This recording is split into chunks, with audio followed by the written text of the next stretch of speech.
Hello and welcome to the Capitol Report on NTD Television. I'm Steve Lance. A federal judge unsealed a heavily redacted affidavit that led to the FBI's raid of former President Trump's Mar-a-Lago estate. The Justice Department justified the raid in the affidavit. In the affidavit unsealed on Friday, DOJ prosecutors argued there was enough probable cause to determine classified documents remained at President Trump's Mar-a-Lago estate. But because of the redactions in the affidavit, it's unclear what allegedly classified documents and presidential records were being kept there and why the DOJ believed it is necessary to raid President Trump's home for those materials. Former White House aide Kash Patel recently revealed that the seized materials had to do with Russiagate and the FBI's 2016 Crossfire Hurricane investigation. Trump reacted to the unsealing of the affidavit on Truth Social, saying, quote, "Affidavit heavily redacted, nothing mentioned on nuclear." President Joe Biden today also reacted. I don't even want to know. I'll let the Justice Department take care. But Biden admitted there are circumstances where it can be appropriate to have such materials at home. Depending on the circumstance. For example, I have in my home a cabined off space that is completely secure. I'm taking home with me today today's PDD. It's locked. I have a person with me, military with me. I read it, I lock it back up and give it to the military. So far, the DOJ has not explained what exactly they were looking for at Trump's home. President Biden took aim at Trump supporters at a rally for Democratic donors in Maryland last night. He said that MAGA ideology is like semi-fascism. The MAGA Republicans don't just threaten our personal rights and economic security. They're a threat to our very democracy. They refuse to accept the will of the people. They embrace political violence. They don't believe in democracy. One man interrupted the president's speech, yelling that Biden stole the election. Over 74 million people voted for Donald Trump in 2020. Former Bush advisor Karl Rove said he did not always agree with Trump. However, he said it is egregious to label millions of Trump voters for supporting good policies.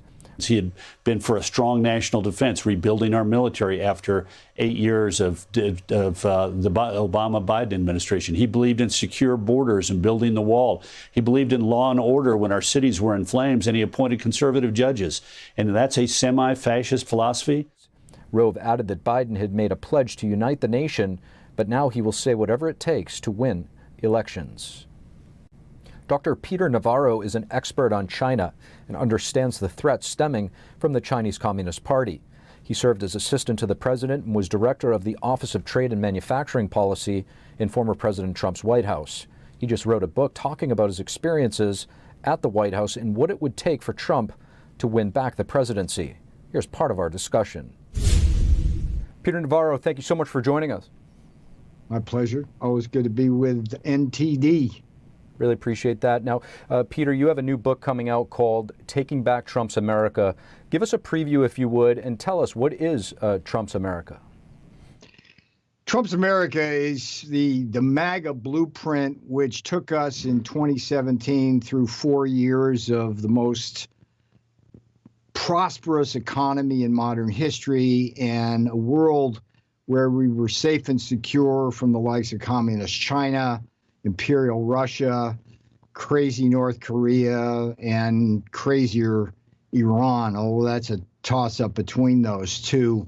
The Taking Back Trump's America book is important because it's both a blueprint and battle cry for the MAGA movement to do two things.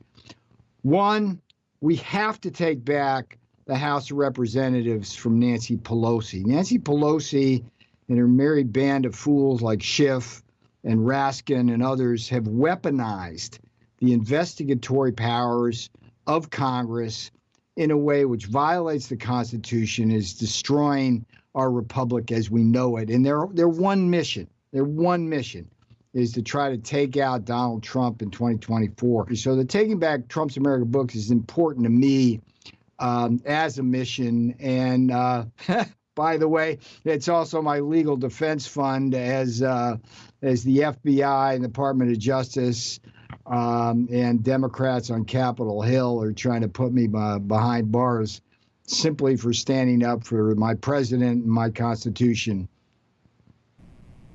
Peter, you obviously have a deep respect for the president. You served under him loyally for 4 years.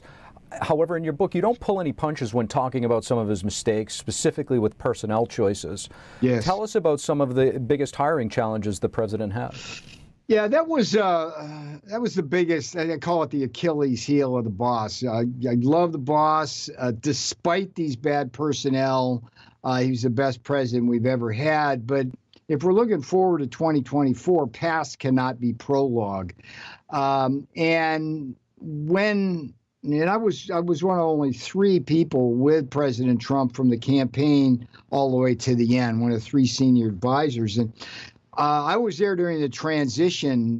There's a great story in the Taking Back Trump's America book about how what we called the November 9thers came in the day after the November 8th election from the Republican National Committee, took over the war room at Trump Tower, and proceeded one by one to purge the Trump loyalists. And what would happen very quickly is there would be, I call it the cabinet of clowns in the Taking Back Trump's America book. We put in place just really stupid choices like Rex Tillerson at State, Jim Mattis at the Defense Department, and some other grifters. And, Ben Carson, I love that guy, but putting him at HUD was like stupid. I mean, if we'd had him at Health and Human Services when the pandemic hit, everything would have been fine. So we made those bad choices because of what Steve Bannon called the original sin of the administration, which was try to bring in the Rhino Republicans into the Trump coalition. It just didn't work. But I think it's really important, if we're going to win back the White House 2024, that we govern over the next 4 years in a way which gets things done. Time is precious when you're in the White House, as we learned. And there were things we left on the table that I wish we hadn't. Peter, you've been very clear on China before it was, say, the cool thing to do. Some say you wrote the book on how to deal with China in the CCP. You actually did write another book on China, literally. But to my point, do you think President Trump left anything on the table? Is there any unfinished business when it comes to confronting the CCP? Well, look, the thing that bothers me about Jared Kushner, he's out like pimping his book now, which is fiction, not fact.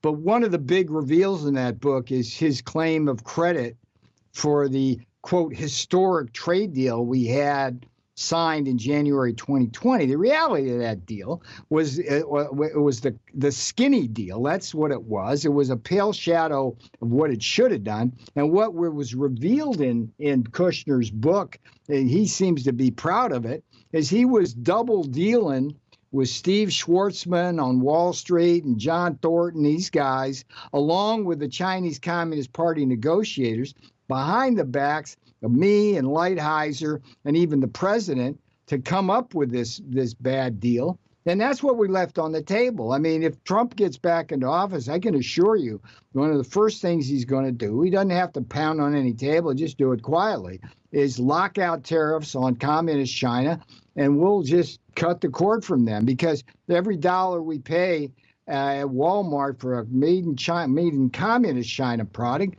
it goes into their military war machine to take out Taiwan. I think we can't be that stupid anymore, and that's why these Mnuchin and Kushner and Kudlow and Cohn, these people just didn't belong in Trump land, and the Trump people know that. But boy, they did some damage. Peter Navarro, thank you so much. Good to see you, my friend.